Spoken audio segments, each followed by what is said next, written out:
Hello students, welcome to ductile academy. आपके लिए लेकर आए हैं हम इंग्लिश की क्लास, इंग्लिश ग्रामर की, जिसमें हमारा टॉपिक चल रहा था टेंसेस। टेंसेस में हमने पिछली क्लास में प्रेजेंट टेंस को पूरा कंप्लीट किया था, उसको डिस्कस किया था। प्रेजेंट टेंस के जो सब पार्ट होते हैं, जिसमें प्रेजेंट सिंपल, जिसको आप इंडेफिनिट के नाम से जानते हो, कॉन्टिन्यूअस, परफेक्ट और परफेक्ट कॉन्टिन्यूअस, इन चारों के बारे में हमने डिटेल से डिस्कशन किया था। क्या इनके हेल्पिंग वर्ब्स होते हैं, क्या इनके रूट वर्ड्स होते हैं, क्या इनके मेन वर्ब्स होती है, किस तरह से इनकी हिंट वर्ड्स होते हैं जिनको आप एडवर्बियल्स या फिर गोल्डन रूल्स के नाम से जानते हैं, और एग्जामिनर किस तरह से आपसे क्वेश्चन पुटअप करता है विद एग्जांपल। आपको सारी की सारी क्लास डिस्कस की गई थी। आज हम बढ़ते हैं अगले टेंस की तरफ, जिस टेंस का नाम है पास्ट टेंस। क्या है? Past tense.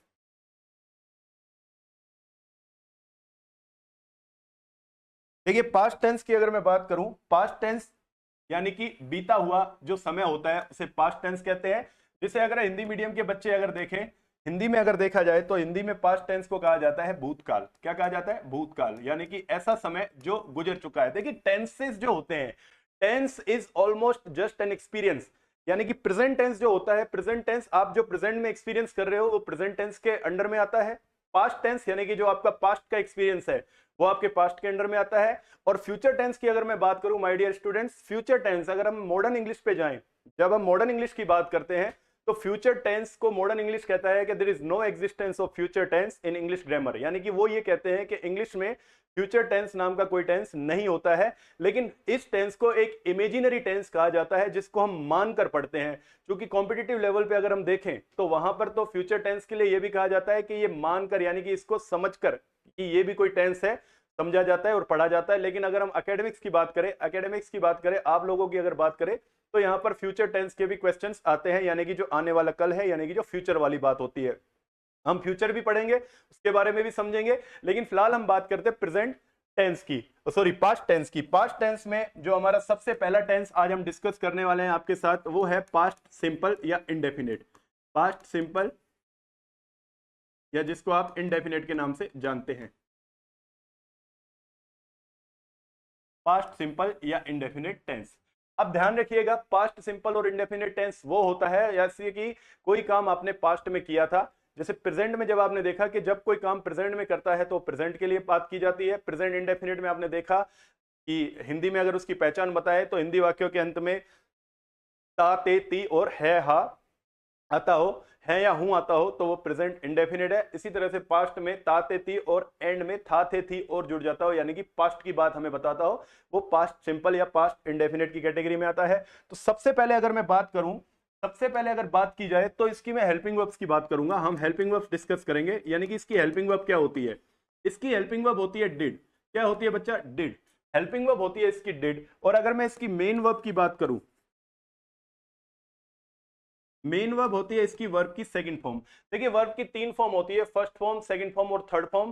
फर्स्ट फॉर्म को प्रेजेंट फॉर्म कहा जाता है, सेकंड फॉर्म को पास्ट फॉर्म कहा जाता है और थर्ड फॉर्म को परफेक्ट फॉर्म कहा जाता है। कभी भी ये ध्यान मत रखना कि थर्ड फॉर्म को फ्यूचर फॉर्म कहा जाता है, नहीं, प्रेजेंट, पास्ट और परफेक्ट कहा जाता है। मैंने जस्ट अभी अभी आपसे एक बार डिस्कस की थी कि फ्यूचर टेंस को इमेजिनरी टेंस कहा जाता है। इससे आप खुद आइडिया लगा सकते हो कि हर वर्ब की तीन फॉर्म होती है। पहली होती है प्रेजेंट, दूसरी होती है पास्ट, तीसरी होती है परफेक्ट। फ्यूचर टेंस के लिए कोई भी फॉर्म वर्ब की नहीं अप्लाई की जाती है। वहां पर models, with the help of models हम फ्यूचर टेंस को डिस्कस करते हैं। वो फ्यूचर की बातें हम फ्यूचर में समझेंगे। फिलहाल हम अपना टॉपिक जो चल रहा है पास्ट इंडेफिनिट, इसके ऊपर बात करते हैं। और इसके बाद अगर मैं बात करूं हिंट वर्ड्स, इसके जो हिंट वर्ड्स हैं, या जिनको आप एडवर्बियल्स कहते हैं, या कई बच्चों को स्कूल में या कोचिंग सेंटर्स में या कई बुक्स में भी उन्होंने पढ़ा होगा, तो कुछ बच्चे इसको गोल्डन रूल्स के नाम से भी जानते हैं। गोल्डन रूल्स, यानी कि कुछ भी हो, आप लोगों को इसके ऊपर ध्यान रखना है, क्योंकि ये जो एलिमेंट्स है, जो हिंट वर्ड्स होते हैं, जो आपके गोल्डन रूल्स होते हैं, जो एडवर्बियल्स होते हैं, these are the only sources which can help you to solve your question. Okay, ये सिर्फ एकमात्र आपका सोर्स है जो आपका एग्जाम में आपका क्वेश्चन सोल्व करने में हेल्प करेंगे। अब कौन कौन से होते हैं? जिस तरह से हमने प्रेजेंट में पढ़े थे, usually, rarely, बेयरली, scarcely, hardly, always, never, seldom, इस तरह से हमने पढ़े थे, every day, every month, everywhere, every morning, है ना, एवरी टाइम। तो यहां पर उसी तरह से इसके भी कुछ होते हैं पर्टिकुलर। कौन कौन से होते हैं समझेंगे। देखिए, सबसे पहले यस्टरडे अगर मैं बात करूं तो यस्टरडे होता है। यस्टरडे के बाद अगर मैं बात करूं प्रीवियस प्रीवियस देन टाइम, यानी कि प्रीवियस देन टाइम का मतलब यानी कि प्रीवियस डे हो सकता है, प्रीवियस मंथ हो सकता है, प्रीवियस ईयर हो सकता है, कुछ भी हो सकता है। उसके बाद अगर मैं बात करूं अगो, क्या होता है एगो? अगो मतलब पहले, यानी कि पहले, यानी कि जो काम पहले हो गया वो भी इसी में आता है। उसके बाद अगर मैं बात करूं तो पास्ट टाइम, कोई भी पास्ट टाइम यानी कि गुजरा हुआ समय, यानी कि कोई भी पास्ट टाइम गुजरा हुआ समय, जैसे मान लो ये कह दिए यस्टरडे मॉर्निंग, यस्टरडे इवनिंग, है ना, लास्ट ईयर, लास्ट मंथ, या इसको आप इस तरह से भी समझ सकते हो, अगर मैं इसको पास्ट की जगह ये भी लिख दूं last then time, last then time, यानी कि ये आपके कोई गुजरा हुआ टाइम, जैसे last year, last month, last week, clear. और उसके बाद अगर मैं बात करूं तो पास्ट ईयर्स, पास्ट ईयर्स का मतलब बीते हुए वर्ष, 1947, 2022, 2023, क्लियर, 1997, ये सारे के सारे जो है बीते हुए जो साल है उनके बारे में भी ये बात करता है। तो ये इसके हिंट वर्ड्स होते हैं, ये इसकी हेल्पिंग वर्ब है डिड और वर्ब की सेकंड फॉर्म। एक चीज हमें याद रखनी है, जब भी हम डिड का यूज करते हैं, अब डिड का यूज कहां होता है पहले मैं इसके ऊपर डिस्कस कर देता हूं, यहां पे आपका कॉन्सेप्ट क्लियर हो जाएगा तो आगे आपको प्रॉब्लम नहीं आएगी, इट विल हेल्प यू। देखिए डिड का यूज हम जब करते हैं जब हमें सेंटेंस को नेगेटिव या इंटेरोगेटिव बनाना होता है, पहली बात। दूसरी बात यह होती है कि डिड के बाद हमेशा वर्ब की फर्स्ट फॉर्म आती है। देखो बेटा एक चीज मैं आप लोगों को डिस्कस कर लेता हूं, यहां पर डू, डज और डिड, ये एक फैमिली है, ये एक फैमिली है, डू की फैमिली है। एक चीज याद रखना, डू की फैमिली है। कई बार क्या होता है एक ही पिता के 3 बेटे हैं, 4 बेटे हैं, 5 बेटे हैं, कितने भी हो सकते हैं, क्लियर। अब यहां पर डू, डज और डिड, ये इन तीनों की मदर की मैं बात करूं तो इनकी मदर एक ही होती है। अब क्या होता है, ये 2 बेटे हैं, ये 2 बेटे हैं, इनका जो घर है उस घर का नाम है प्रेजेंट, और जो डिड है उसके घर का नाम है पास्ट, यानी कि 2 बेटे एक घर में रह रहे हैं और दूसरे बेटे ने अलग से मकान बना लिया, वो अपने अलग घर में शिफ्ट हो चुका है और वो वहां रह रहा है। लेकिन देखिए एक माँ के अगर 2 बेटे हो, चाहे 3 बेटे हो, चाहे 4 बेटे हो, मकान चाहे उनके अलग अलग हो, चाहे एक ही घर में रह रहे हो, चाहे सेपरेटली रह रहे हो, as it depends on them, तो उनकी माँ चेंज नहीं हो जाएगी, माँ तो एक ही रहेगी। तो इसे मैं थोड़ा सा आप लोगों को शुद्ध भाषा में समझाने की कोशिश करता हूं। जैसे डू, डज और डिड, ये तीनों के तीनों भाई है, भले ही डू डज प्रेजेंट में है, डज पास्ट में, सॉरी डिड पास्ट में है, लेकिन इनकी जो मदर है, इनकी मदर सेम ही रहेगी और इनकी मदर का नाम है वर्ब की फर्स्ट फॉर्म, यानी कि ये तीनों इसके बेटे हैं। इसका मतलब क्या समझ में आया? ये समझ में आया कि सर डू हो, डज हो, डिड हो, कोई सा भी हो सेंटेंस में, लेकिन हमें वर्ब में कौन सी भरनी है? वर्ब की फर्स्ट फॉर्म, यानी कि इन तीनों के बाद हमेशा वर्ब की फर्स्ट फॉर्म ही आती है, सेकंड फॉर्म या थर्ड फॉर्म नहीं आ सकती। चलिए यहां तक किसी को कोई दिक्कत नहीं है, आगे बढ़ते हैं। यहां तक आप लोग देख सकते हैं, लिख सकते हैं, वीडियो को पोस्ट करके भी लिख सकते हैं, या फिर आप यहां पर स्क्रीनशॉट भी ले सकते हैं और बाद में भी लिख सकते हैं। चलिए आगे बढ़ते हैं। अब अगर मैं बात करूं, सबसे पहले अगर मैं बात करूं आप लोगों के लिए, सबसे पहले मैं बात करता हूं अफर्मेटिव की। देखिए स्ट्रक्चर जो हमारा है, द स्ट्रक्चर आप लोगों को पता होना चाहिए क्या होता है। तो अफर्मेटिव का हमारा स्ट्रक्चर होता है, उसमें होता है सब्जेक्ट, देन वर्ब की सेकंड फॉर्म, देन ऑब्जेक्ट। और सबसे ज्यादा मोस्ट इंपोर्टेंट पार्ट यही है कि सबसे ज्यादा एग्जामिनर आपसे इसी के ऊपर बेस्ड क्वेश्चन करता है, यानी कि एग्जामिनर आपसे हमेशा यही क्वेश्चन पूछता है, इससे अलग क्वेश्चन कभी वो पूछता ही नहीं है, चाहे वो आरबीएससी हो चाहे सीबीएसई हो। एग्जामिनर के क्वेश्चन बेसिकली अफर्मेटिव के ऊपर ही घूमते रहते हैं। अब यहां पर एग्जामिनर ने क्वेश्चन किस तरह से पुटअप किया ये समझना है। जैसे यहां पर हमारा क्वेश्चन आ गया, पहले क्वेश्चन की मैं बात करूं, अगर मैंने ये कह दिया Geeta, Geeta play, Geeta play badminton yesterday, ठीक है, गीता प्ले बैडमिंटन यस्टरडे। अब यहां पर ये कह रहा है गीता ने कल क्या खेला था? बैडमिंटन खेला था। अगला क्वेश्चन मैंने ये कह दिया इंडिया डैश गेट फ्रीडम इन 1947। चलिए अब यहां पर आपने ये कह दिया my father dash give me a gift on my last birthday, यानी कि मेरे फादर ने मुझे पिछले जन्मदिन पर क्या दिया था? गिफ्ट दिया था। या फिर ये कह दिया ही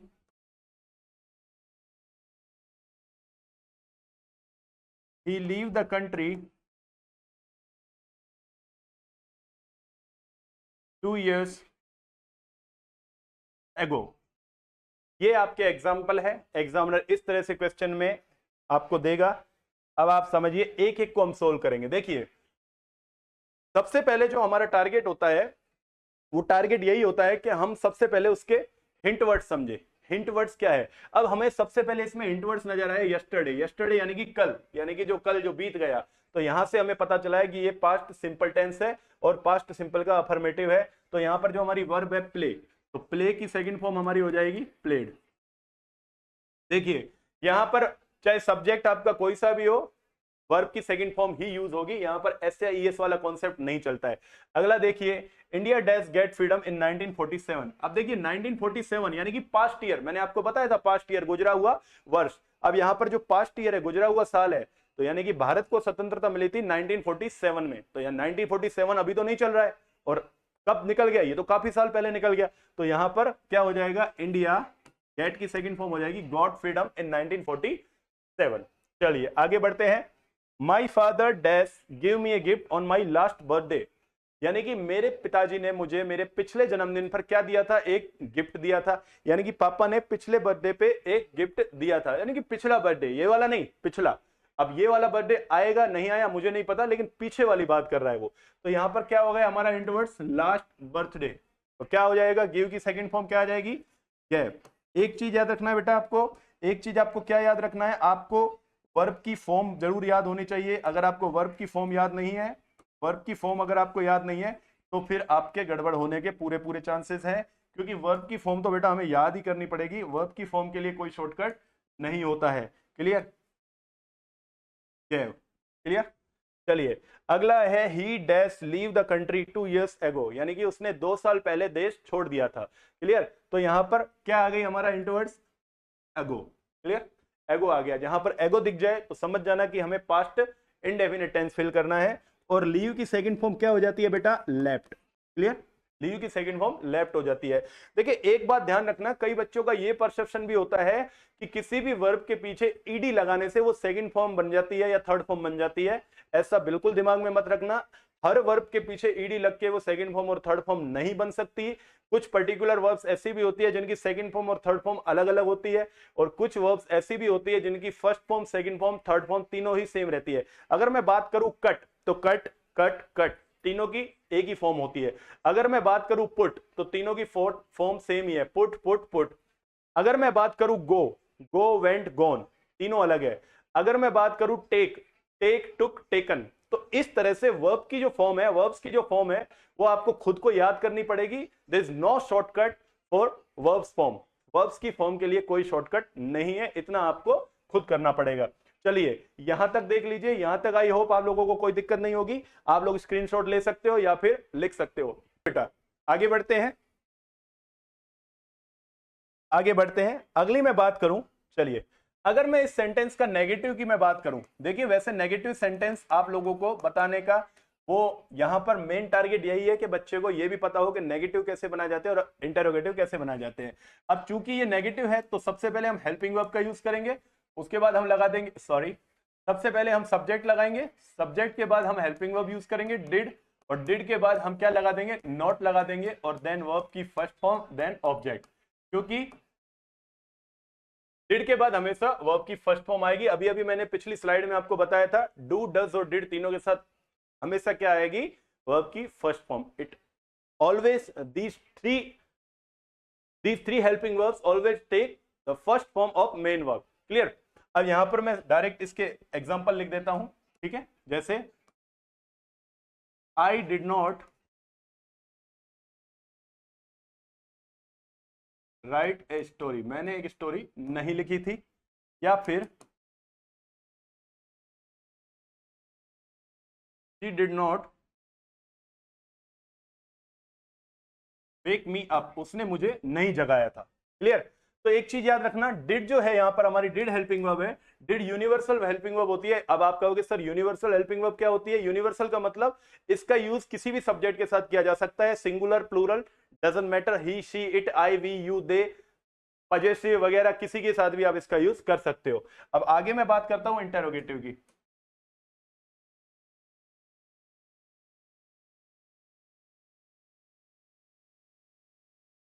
इंटेरोगेटिव की अगर मैं बात करूं तो इंटेरोगेटिव का जो हमारा होगा वो होगा डिड, देन सब्जेक्ट, वर्ब की first form,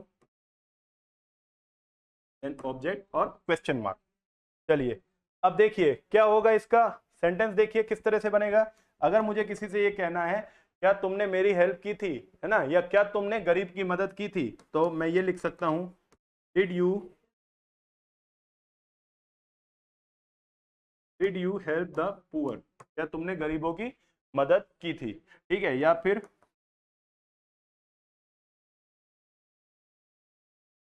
did they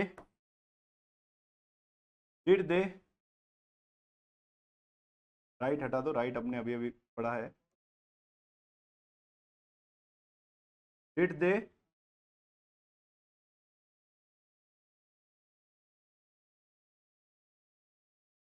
they watch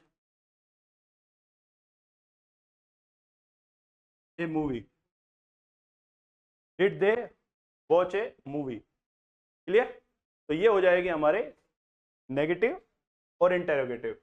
चलिए यहां तक आई डोंट थिंक कि आपको किसी को दिक्कत होगी, मुझे नहीं लगता आप लोगों को यहां कोई प्रॉब्लम होनी चाहिए। आराम से आप इसको लिखिए, नोट्स बनाते चलिए बेटा, है ना। और दूसरी बात, आप लोग अगर चाहो तो स्क्रीनशॉट भी ले सकते हो।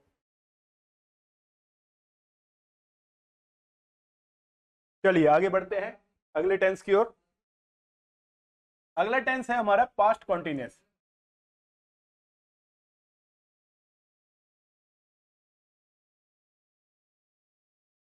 पास्ट कॉन्टिन्यूअस, चलिए पास्ट कॉन्टिन्यूअस क्या होता है समझिए।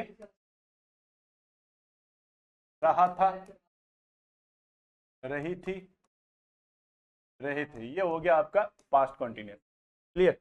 रहा था, रहे थे, रही थी, ये हो गया आपका पूरा का पूरा पास्ट कॉन्टिन्यूअस। क्या हो गया बेटा, पास्ट कॉन्टिन्यूअस। चलिए ये इसकी हिंदी की पहचान है, ठीक है। लेकिन अगर मैं बात करूं पास्ट कॉन्टिन्यूअस की, तो सबसे पहले अगर मैं इसकी बात करूंगा तो सबसे पहले मैं बात करूंगा इसकी हेल्पिंग वर्ब्स की। हेल्पिंग वर्ब्स इसकी बेटा हो जाएगी आपकी वॉज या वर। उसके बाद अगर मैं इसकी बात करूं मेन वर्ब की, क्या हो जाएगी मेन वर्ब, क्या हो जाएगी इसकी मेन वर्ब, इसकी हो जाएगी मेन वर्ब, इसकी हो जाएगी वर्ब की फर्स्ट फॉर्म में आईएनजी, वर्ब की फर्स्ट फॉर्म प्लस आईएनजी। एक चीज याद रखना है, कंटिन्यूअस है तो आईएनजी ही होगा, ये ध्यान रखना है। जो वॉज है वो हमारा सिंगुलर के साथ यूज हो जाएगा, सिंगुलर सब्जेक्ट के साथ, ठीक है। और जो वर है वो प्लूरल सब्जेक्ट के साथ यूज हो जाएगा, क्लियर। वॉज सिंगुलर और वर प्लूरल। अब अगर मैं इसकी हिंट वर्ड्स की बात करूं तो देखिए हिंट वर्ड्स के बिना तो काम ही नहीं हो पाएगा।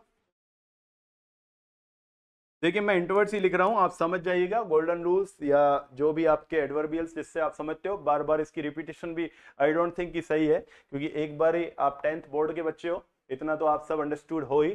तो हिंटवर्ड्स की बात करूं तो हिंटवर्ड्स इसके हो जाते हैं at that time, eight that moment,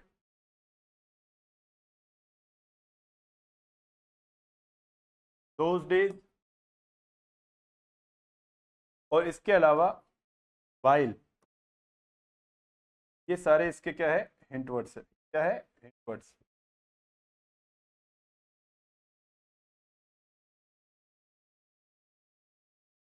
ठीक है। ये इसके हिंट वर्ड्स है। चलिए अगर स्ट्रक्चर की बात करूं मैं, अफर्मेटिव के स्ट्रक्चर अगर आपके सामने लिखूं तो देखिए अफर्मेटिव में हमें क्या क्या चाहिए, क्योंकि सेंटेंस सबसे ज्यादा अफर्मेटिव के पूछे जाते हैं।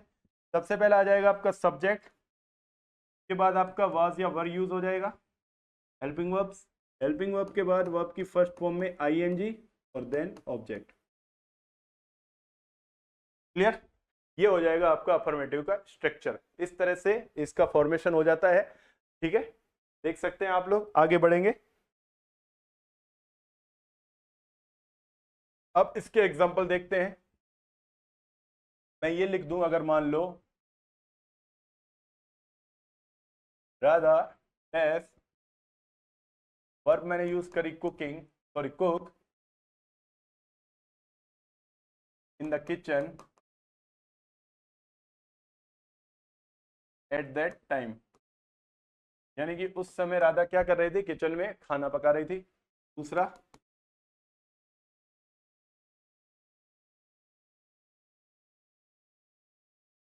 The players practice for match at that moment. Clear? या फिर देखिए इसमें आगे भी आ सकती है, एडवर्ब जो होती है या आपके इंटवर्ड्स है वो आगे पीछे बीच में कहीं भी आ सकते हैं, तो ऐसा कोई परमानेंट उनका स्पेस नहीं है कि यहीं पे ही आएंगे। ठीक है, दोज डेज द पीपल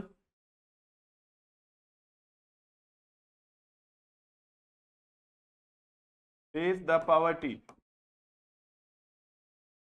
यानी कि उन दिनों जो लोग थे वो क्या कर रहे थे, गरीबी को फेस कर रहे थे। ठीक है, अब मैं यहां पर पहले इनका सोल्व करवा देता हूं, फिर जो वाइल का बचेगा उसका आपको मैं बाद में करवाऊंगा, क्योंकि उसको समझने से अलग से हमें थोड़ा सा एफर्ट लगाना पड़ेगा।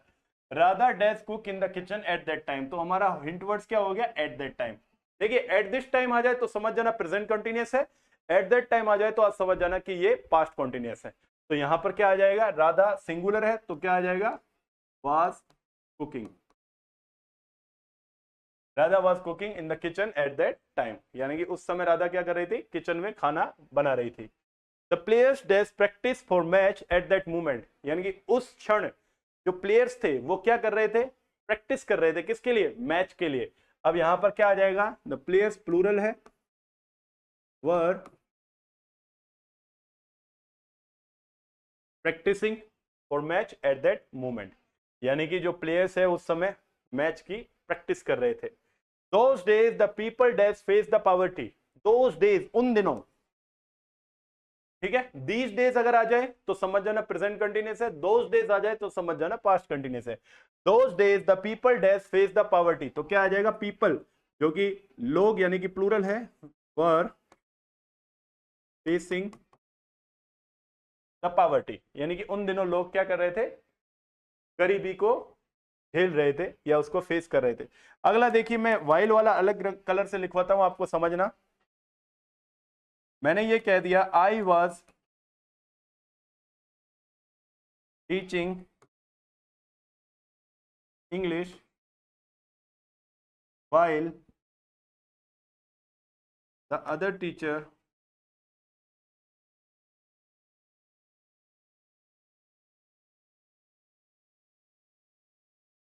does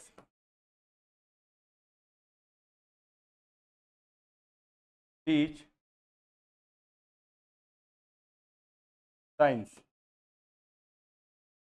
अब यहां पर एक चीज याद रखना, मैंने हालांकि एक में फिल भी कर लिया लेकिन फिर भी आप लोगों को समझा देता हूं। देखिए ये इसमें जब वाइल कंजंक्शन का यूज होता है तो एक बात ध्यान रखिए, दो सेंटेंस होंगे इसमें, है ना, दोनों के दोनों सेंटेंस पास्ट कॉन्टिन्यूस में होंगे। पहली बात तो ये हो सकता है कि वो एक सेंटेंस में कॉन्टिन्यूस भर के दूसरा भरवा दे, या हो सकता है वो दोनों को खाली छोड़ दे और वाइल से कनेक्ट कर दे। तो वाइल अगर आपको दिख जाए तो आप समझ जाना कि ये पास्ट कंटिन्यूस का है। तो यहां पर ये कह रहा है, आई वॉज टीचिंग इंग्लिश, कि मैं तो इंग्लिश पढ़ा रहा था, while the other teacher dash teaching teach science, यानी कि जो दूसरा टीचर था वो भी क्या कर रहा था, वाज, इसमें क्या भर देंगे, टीचिंग साइंस। देखिए इसका यूज तब किया जाता है जब पास्ट में कोई दो काम एक साथ चल रहे हो, है ना, पास्ट में कोई दो काम एक समय पर ही चल रहे हो। यानी कि आप ये कह सकते हो कि सर मैं तो क्लास में बैठकर पढ़ रहा था और मेरी बहन बाहर खेल रही थी, यानी कि आप दोनों एक ही टाइम में अलग अलग काम कर रहे थे लेकिन टाइम एक ही था। यानी कि आप ये कह सकते हो, I was studying in my room while my sister was playing outside the room. Clear? तो यहां पर दोनों जगह कॉन्टिन्यूस का यूज हो जाएगा, तो ये वाइल का यूज होता है, समझिएगा। ऐसा भी क्वेश्चन कई बार एग्जामिनर आपसे पूछ सकता है, अगर पूछ ले तो घबराना नहीं है, इस तरह से उसको सोल्व करना है। फटाफट से इसको लिखिए और समझने की कोशिश कीजिए। चलिए आगे बढ़ते हैं। देखिए अगला इसमें इसका जो नेगेटिव आता है, negative subject, then was word, not, वही V1 में ING, then object. Clear. Sentence की अगर मैं बात करूं, he was not playing the flute, वह बांसुरी नहीं बजा रहा था। या फिर Ananya was not using mobile phone, यानी कि अनन्या मोबाइल फोन का यूज नहीं कर रही थी। अगर इसमें मैं इंटरोगेटिव की बात करूं,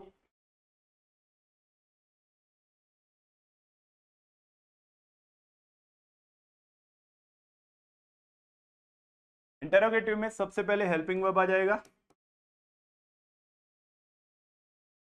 सब्जेक्ट, V1 में ING और ऑब्जेक्ट। देखिए इंटरोगेटिव और नेगेटिव बनाना बहुत ही आसान है, सिर्फ और सिर्फ आपको हेल्पिंग वर्ब के बाद नोट ही लगाना है। क्लियर। सिर्फ और सिर्फ आप लोगों को नोट लगाना है और नेगेटिव में, और इसमें हेल्पिंग वर्ब आगे रख देनी है। Was Mohit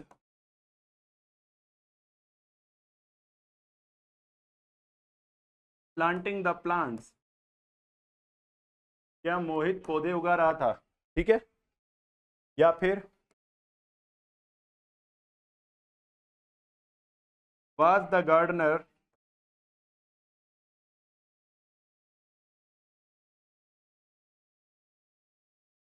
watering the plants, क्या माली पौधों को पानी दे रहा था, क्या माली पौधों को पानी दे रहा था। क्लियर। तो ये आ गया इसका नेगेटिव और आ गया इंटरोगेटिव। तो यहां पर हमने अफर्मेटिव, नेगेटिव और इंटरोगेटिव तीनों के ऊपर हमने विस्तार से चर्चा की। अब हम अगले टेंस की तरफ बढ़ते हैं, जिस टेंस का नाम है हमारा, क्या हो जाएगा बच्चा, पास्ट परफेक्ट। क्या है, पास्ट परफेक्ट।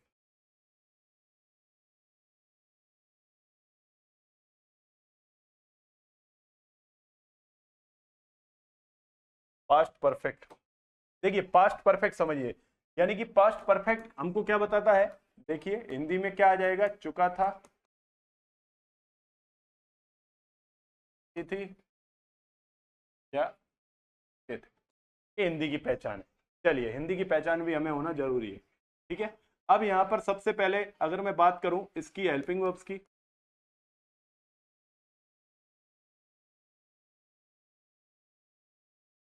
तो हेल्पिंग वर्ब हो जाती है इसकी हेड। उसके बाद में अगर बात करूं इसकी मेन वर्ब की, तो मेन वर्ब हो जाती है वर्ब की थर्ड फॉर्म। क्लियर। एक चीज याद रखना, प्रेजेंट परफेक्ट में हमने ये समझा कि प्रेजेंट में कोई काम कंप्लीट हुआ है तो वो प्रेजेंट परफेक्ट होता है। इसी तरह से अगर कोई काम पास्ट में कंप्लीट हुआ होता है तो उसके लिए हम पास्ट परफेक्ट का यूज करते हैं। वहां प्रेजेंट परफेक्ट की हेल्पिंग वर्ब हैज और हैव थी, जिसमें हैज सिंगुलर के लिए और हैव प्लूरल के लिए था। और पास्ट में जो हेल्पिंग वर्ब चलती है हैड, यूनिवर्सल होती है, ये किसी भी सब्जेक्ट के साथ यूज हो सकती है। देखिए मैंने जिस तरह से आपको डू, डज और डिड का बताया था, उसी तरह से मैं हैज, है और हैड का भी बता देता हूं। ये तीनों भी भाई है, आपस में सगे भाई है। क्लियर। यानी कि इनके घर का नाम है प्रेजेंट और हेड के घर का नाम है पास्ट, और इन तीनों की माता जी का नाम है वर्ब की थर्ड फॉर्म।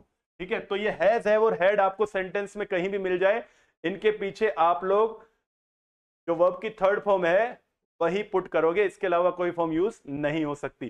चलिए अब इसके हिंट वर्ड्स की मैं बात करूं,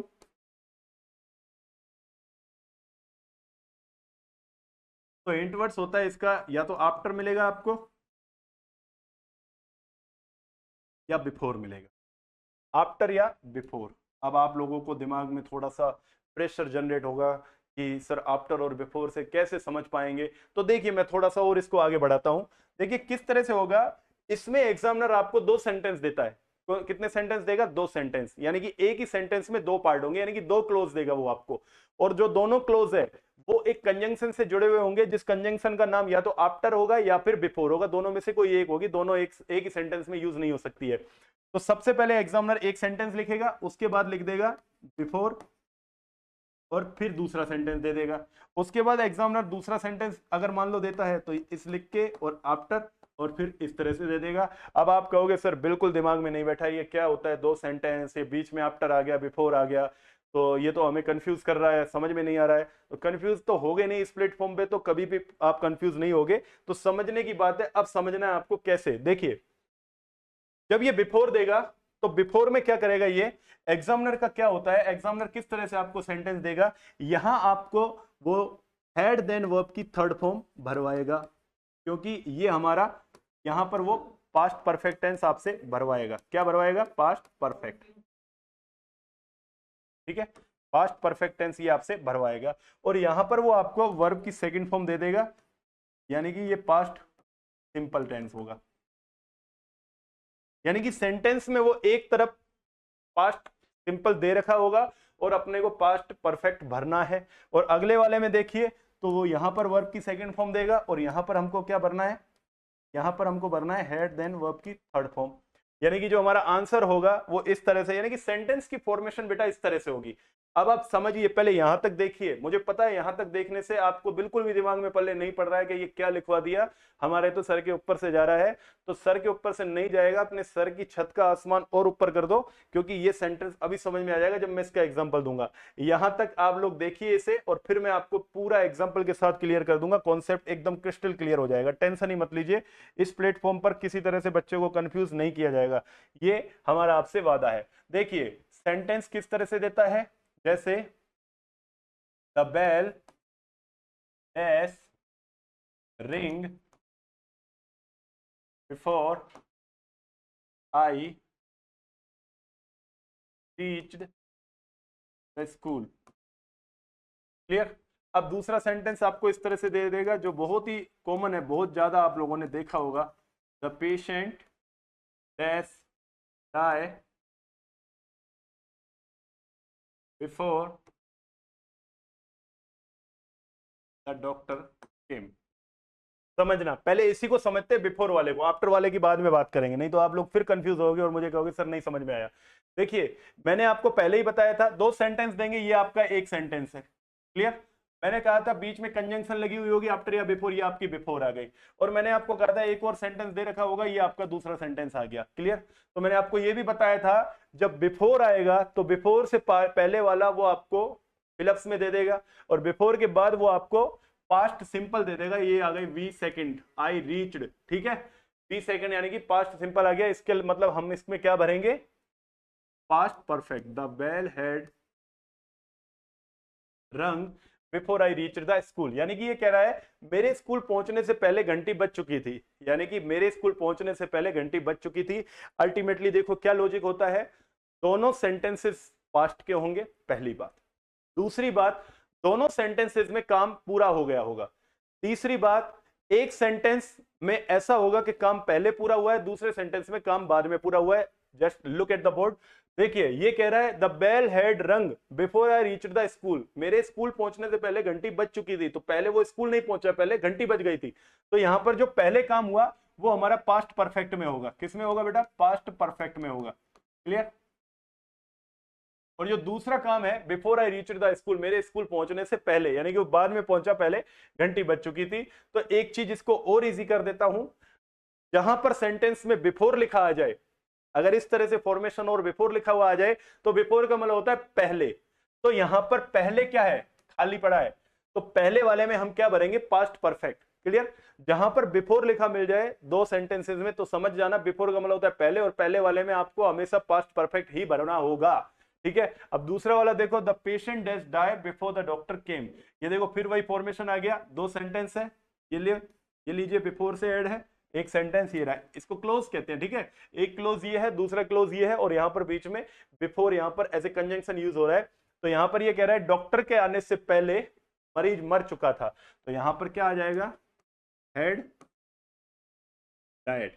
ये कह रहा है the patient had died before the doctor केम, यानी कि डॉक्टर के आने से पहले मरीज मर चुका था, यानी कि पहले मरीज मरा है, डॉक्टर बाद में आए हैं, डॉक्टर साहब बाद में आए हैं। तो बिफोर से पहले हमेशा पास्ट परफेक्ट आता है। अब अगर मैं दूसरे सेंटेंस की बात करूं आफ्टर वाले की, तो ये देखिए,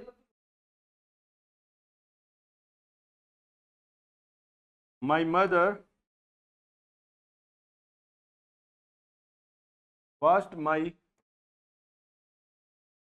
क्लोथ्स आफ्टर आई डैश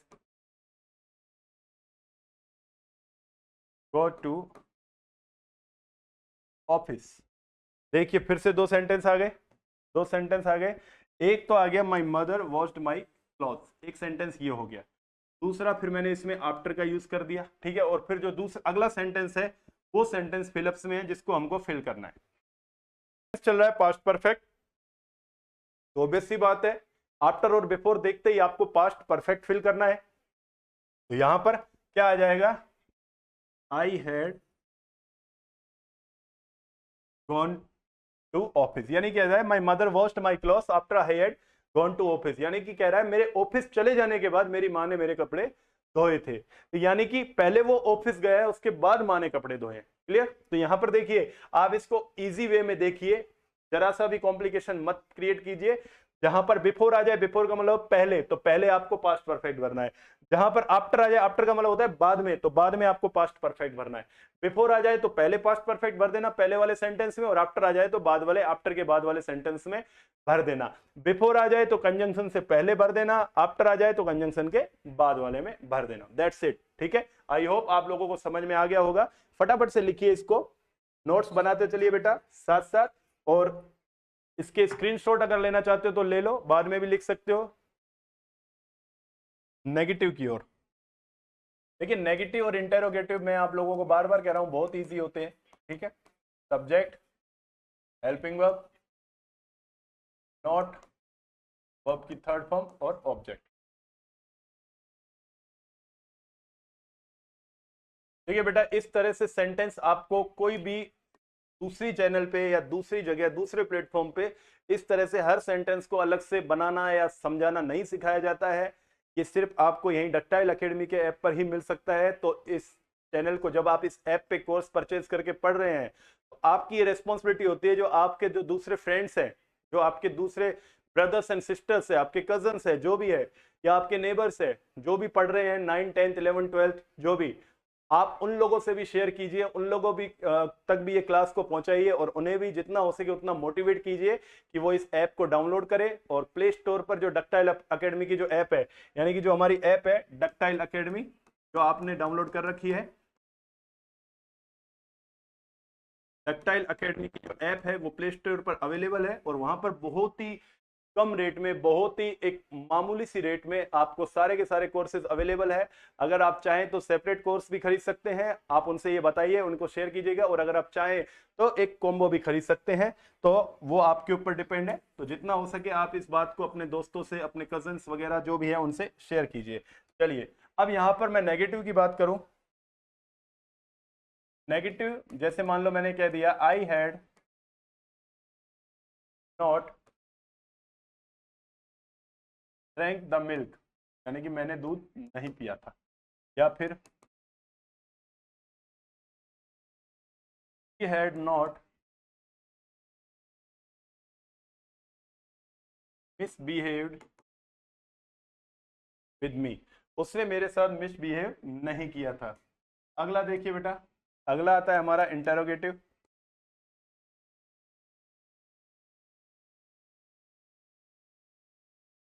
क्या आ जाता है, इंटेरोगेटिव आ जाता है। इंटेरोगेटिव में सबसे पहले हमारा क्या आ जाएगा, helping verb, then subject, verb की third form, then object. Clear. क्या आ जाएंगे इसके एग्जांपल भी देख लेते हैं साथ के साथ। हैड यू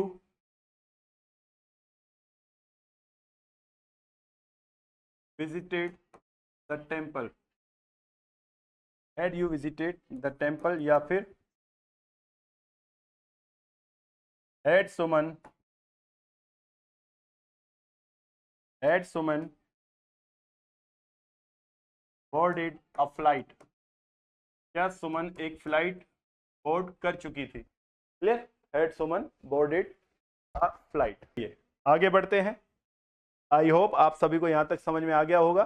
चलिए आगे बढ़ते हैं हम अपने अगले टेंस की तरफ। अगला जो हमारा टेंस है वो होता है हमारा past perfect continuous.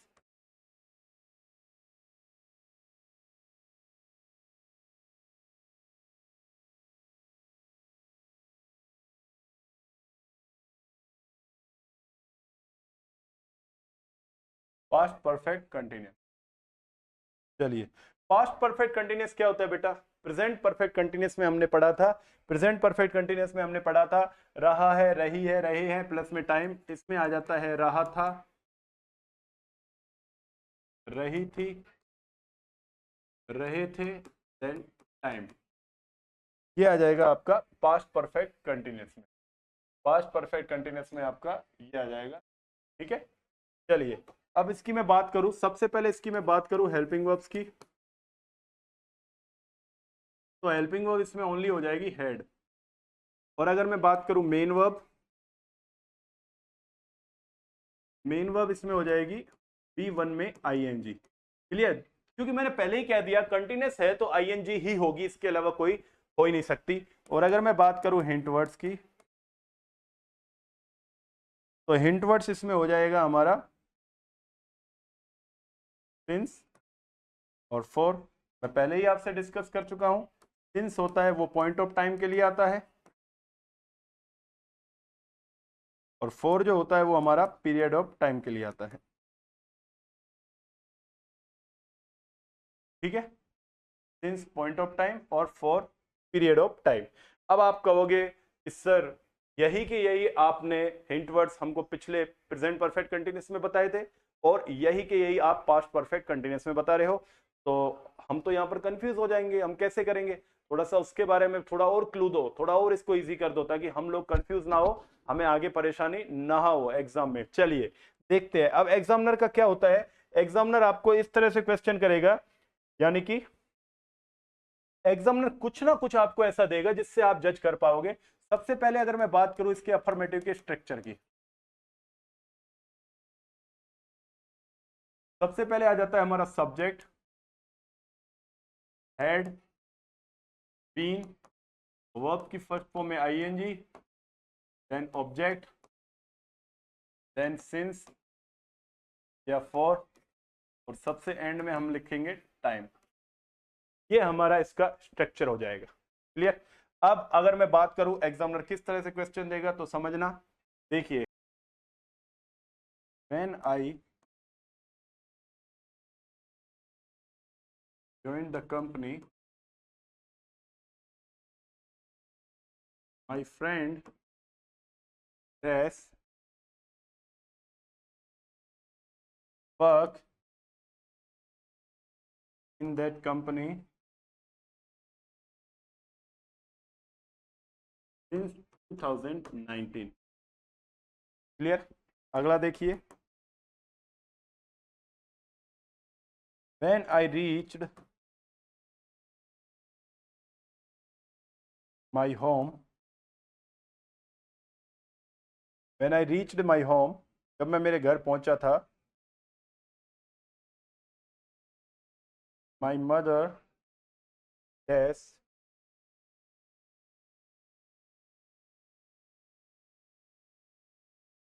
washed clothes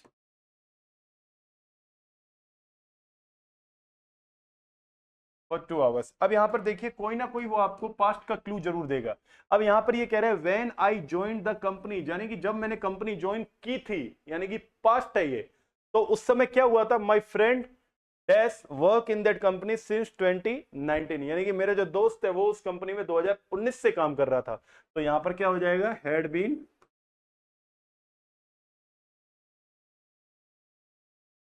my friend had been working in that company since 2019।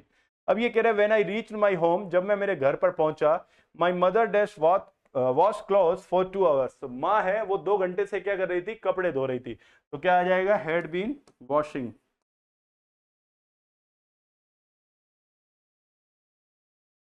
Had been washing cloth for 2 hours. तो यहाँ पे देखिए वो कुछ ना कुछ ऐसा आपको पास्ट का क्लू दे देगा जिससे आपको आइडिया लग जाएगा ये पास्ट परफेक्ट कंटिन्यूस। क्लियर? नहीं तो आइडिया नहीं बैठ पाएगा। और अगर मान लो कोई पास्ट का क्लू नहीं दे रखा हो तो समझ जाना कि ये प्रेजेंट परफेक्ट कंटिन्यूस की बात कर रहा है।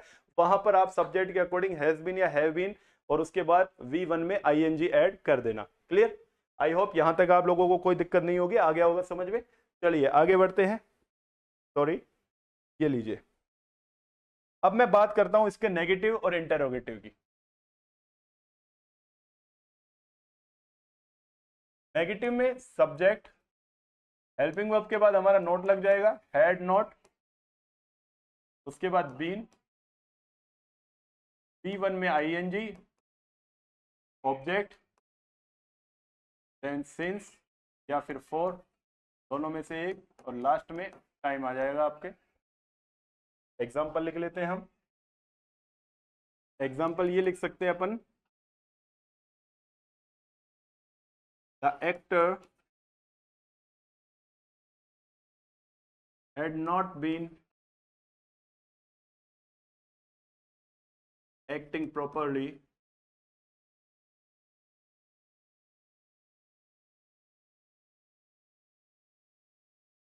since his last movie। यानी कि उसकी पिछली मूवी से ही वो अच्छी एक्टिंग नहीं कर रहा था। यहां पर देखिए लास्ट मूवी है, पॉइंट ऑफ टाइम में मूवी, यानी कि पिछली मूवी जब भी आई थी तब से ही वो अच्छी एक्टिंग नहीं कर रहा था। ध्यान रखना, ये लास्ट लगाकर मैंने मूवी लिखा है, यानी कि मूवी, यानी कि जो भी मूवी उसकी पिछली आई थी उस समय, तो ये फॉर नहीं आएगा। यहाँ पर लास्ट के साथ कोई ना कोई टाइम दे रखा है, पॉइंट ऑफ टाइम दे रखा है ना। Last 2 years, last 2 months, last 2 hours होता तो हो जाता। जैसे मान लो मैंने ये कह दिया, I had not been going to gym for 2 months। यानी कि मैं 2 महीने से जिम नहीं जा रहा था, यानी कि मैं 2 महीने से जिम नहीं जा रहा था। Clear?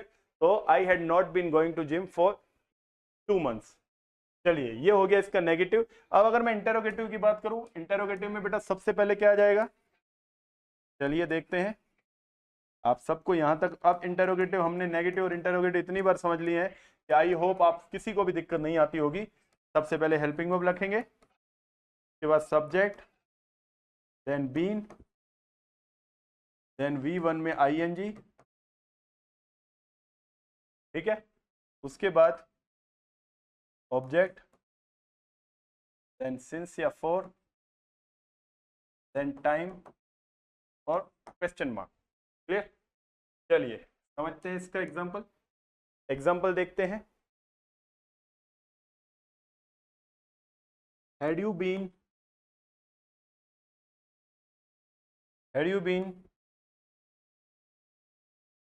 enjoying the vacation for 1 month। क्या तुम 1 महीने से वेकेशन एंजॉय कर रहे थे, यानी कि क्या तुम 1 महीने से छुट्टियां एंजॉय कर रहे थे या छुट्टियों के मजे ले रहे थे। Had you been enjoying the vacation for 1 month. Clear? अगला देखिए, had they been waiting on the train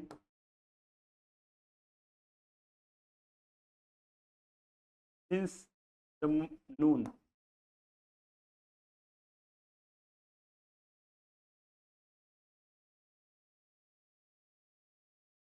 since afternoon लिख दीजिए। ये कह रहा है क्या वे दोपहर से ही ट्रेन का इंतजार कर रहे थे। तो चलिए माय डियर स्टूडेंट्स, आज हमने पास्ट टेंस को कंप्लीट किया। पास्ट टेंस को हमने डिस्कस किया, जिसमें 4 इसके सब पार्ट हमने पढ़े। Present, sorry, past indefinite, past continuous, past perfect, past perfect continuous, इनके hint words, helping verbs, main verbs, किस तरह से सेंटेंस आएगा, किस तरह से एग्जामिनर सेंटेंस के बारे में डिस्कस करेगा, ये सारा का सारा हमने डिस्कस किया। अगला जो टेंस हमारा बचता है वो है फ्यूचर टेंस, उसको हम नेक्स्ट क्लास में डिस्कस करेंगे। तब तक के लिए thank you so much, have a nice day.